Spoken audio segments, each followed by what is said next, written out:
একলা আইতে কইলাম? তোমার সাথে আমার কিছু পার্সোনাল কথা ছিল। আরে কি কইতাছো তুমি? তুমি জানো না আমি চাচা ছাড়া এক পা আগাইতে পারি না। আমি তোমার এইখানে ডাকছি একটা সিরিয়াস কথা কওয়ার লাইগা, ফালতু কথা কওয়ার লাইগা না।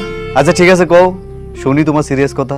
কালকে বুঝছি, কালকে তোমার পাত্রপক্ষ দেখতে এসেছিল, তারা তোমারে দেখে পছন্দ করে ফেলবো, তারপর তুমি বিয়া ভাঙ্গে দিবা। তোমার আব্বা আম্মা তোমার লগে অনেক রাগারাগি করবো, কেন তুমি বিয়াটা ভাঙ্গে দিলা। শুনো, তুমি যে আমার এইসব কথা কইবা এটা আমি আগে থেকেই জানতাম। প্রতিদিন একই কথা শুনতে আর ভাল লাগে না, নতুন কিছু থাকলে কও। নতুন কিছু শুনবা? কালকে আমার বিয়া। কি কইলা? হ, ঠিকই শুনছো, কালকে আমার বিয়া। কালকে রাইতে তোমার চাচা তোমার ভাই রিয়াদের লাইগা আমার বাপের কাছে প্রস্তাব নিয়ে আসছিল। আর মজার কথা শুনবা, আমার বাপেও রাজি হয়ে গেছে। তারপর তারা আমার আংটি পরাইয়া বিয়া ঠিক করে দিয়ে গেছে। আংটি দেখবা? এ দেখো আংটি, সুন্দর না? এসব তুমি কি কইতাছো মারিয়া? তুমি জানো না আমার চাচাতো ভাই কেমন? আচ্ছা সেসব কথা নয় বাদে দিলাম, আমি যে তোমার আমার জীবন চেয়ে বেশি ভালোবাসি, তোমার ছাড়া যে আমি বাঁচবো না, এইসব কি তুমি একবারের জন্য ভাবলা না? আচ্ছা তুমি আমার একটা কথা কও তো, তুমি কি এই বিয়েতে রাজি? আমি রাজি না হইলে বিয়ে হয় কেমনে বলো? আমি এই বিয়েতে রাজি। আর আমি রাজি না হয়ে কি করব?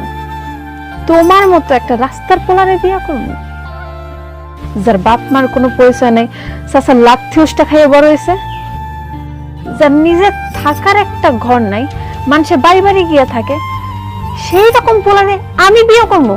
কখনো না। মা তুই এখন কিচ্ছা কথা কর, আর মাথা তো কিছু ধরে না। আপনি চুপ করেন চাচা। আর 2 টাকা ইনকাম করার মুরুদ আছে? আরে যদি আমি বিয়ে করি তাহলে আমি কি খেয়ে থাকবো? আমার তো হাওয়া খাই থাকা লাগবো। আর আমি তো একটা বড় লোকের মাইয়া, ওর মতো একটা গরিবের পোলার লগে যে আমি এতদিন প্রেম করছি, এটা তো 7 কপালের ভাগ্য।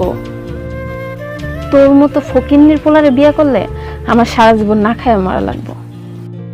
আর দেখো তোমার চাচাতো ভাই রিয়াদ, ওর তো জায়গা জমি সম্পত্তি টাকা পয়সা কোনো কিছুর অভাব নেই। ওরে বিয়ে করলে আমি খুব সুখে শান্তিতে থাকতে পারবো, খুব সুখে শান্তিতে সংসার করতে পারবো, শান্তিতে আমার জীবনটা কাটাইতে পারবো। ও তার মানে তুই বুঝাইতেছ যে এই টাইমে আসি তোমার কাছে টেয়ার মূল্য বাড়ে গেছে। কেন? ভালোবাসার কোনো মূল্যই নাই তোমার কাছে? আমার কাছে ভালোবাসা থেকে টাকার মূল্য অনেক বেশি। টাকা থাকলে ভালোবাসা বাজারেও কিনতে পাওয়া যায়।